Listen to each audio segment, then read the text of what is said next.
have revolutionized the way we capture and process our images. They're simple, inexpensive, good quality, and loaded with practical features like the ability to review pictures to see if you need to take them again. Many cameras also cross over into video and sound recording. They don't, however, have the highest quality. You can now capture an image with a digital camera and print it directly, or you can download it to a computer, email it, or post it on a web page for all to see. Photography with film is now being replaced by digital photography. Most digital cameras function like point-and-shoot film cameras. They can be used in automatic mode, which is usually the default mode, but fancier cameras can be used in semi-manual or fully manual modes.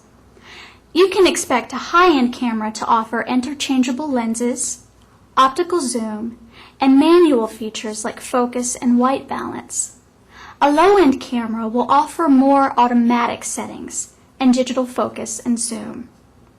For our purposes, we will stick with a medium quality camera and auto settings. Let's take a little tour. You will find some things that appear to be the same as on a standard film camera. The lens, flash, and shutter button, for instance, are all basically the same. However, you'll probably have an LCD screen on the back of the camera, which you can use to review photos you've taken, or in place of a viewfinder when framing your shots. Unlike a film camera, you can see what your final image will pretty much look like in the LCD.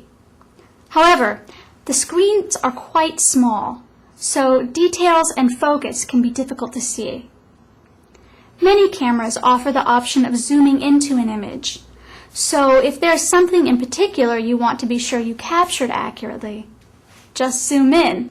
LCD screens are also quite difficult to see in bright light, like outdoors on a sunny day. If you get used to using the screen as your viewfinder, you may have to switch to the optical viewfinder on those days. It's also worth noting that the LCD screen eats up a lot of battery power.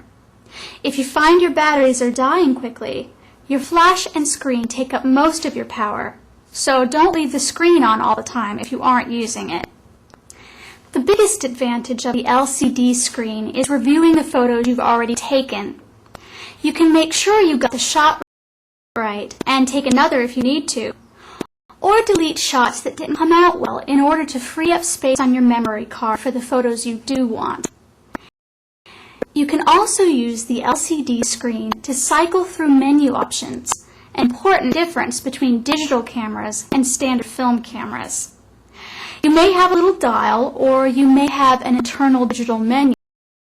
But either way, you'll probably have options like night shot, close-up, wide shot, and flash on, off, auto. Your camera may also have special features like the ability to record sound or take short movies. It's important to explore your options and know what you want to use. Another big difference, your digital camera doesn't use film. Instead, it captures image using something called a photosensitive chip. This can be a CCD or CMOS chip. The chip, in combination with a memory card, replaces the film. Depending on the camera, the chip will contain from hundreds of thousands to millions of points that will capture the light from the lens. It will then save information for each point to a memory card or memory stick.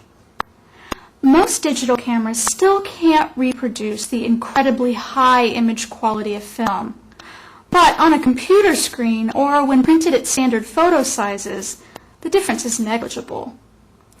It's only when the image is greatly enlarged that the reduced quality becomes noticeable, and digital image quality is improving all the time. In a digital camera, the images are stored in memory. Typically, cameras have two types of memory.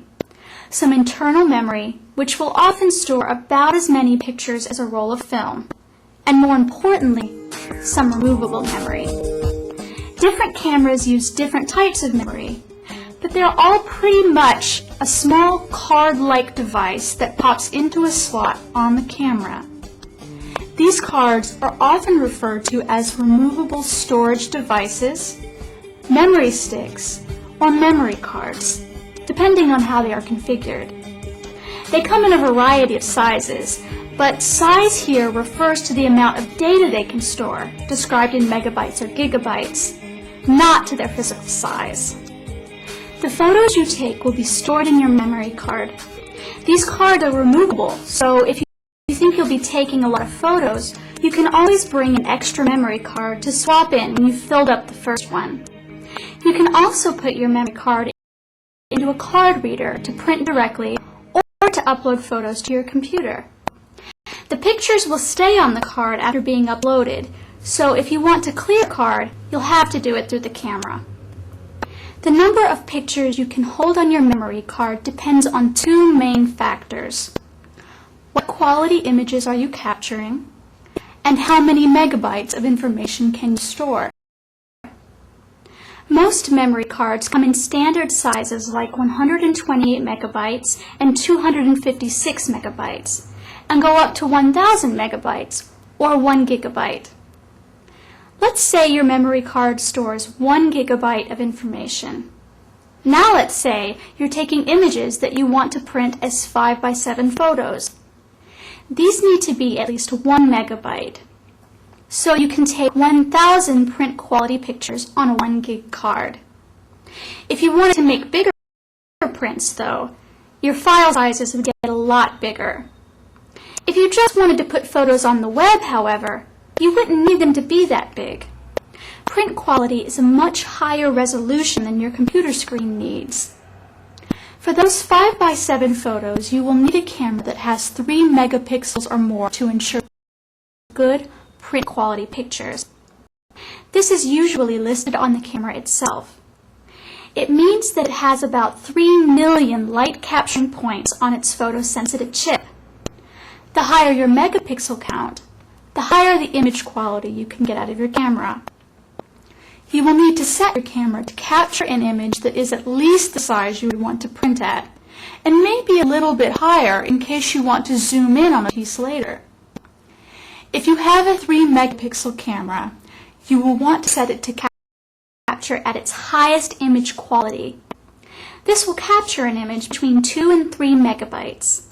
Your camera will probably have a variety of settings for low, medium, high, and very high image qualities. Very high quality may record the photo in TIFF or RAW formats, whereas low, medium, and high almost always record your storage device's JPEG, which is a compressed file that still retains an amazing amount of quality.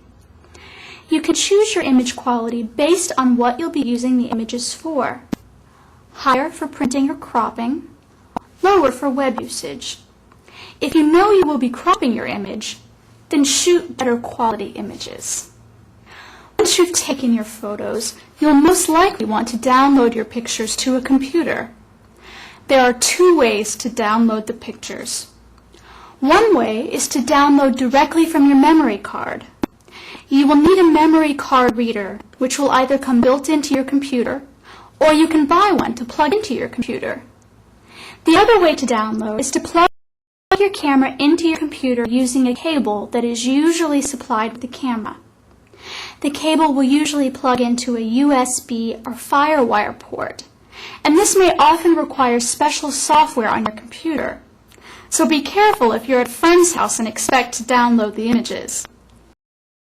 Either way, you will see the memory card or camera as another disk drive on your computer, and you can access the files directly to copy, move, or delete like any other file.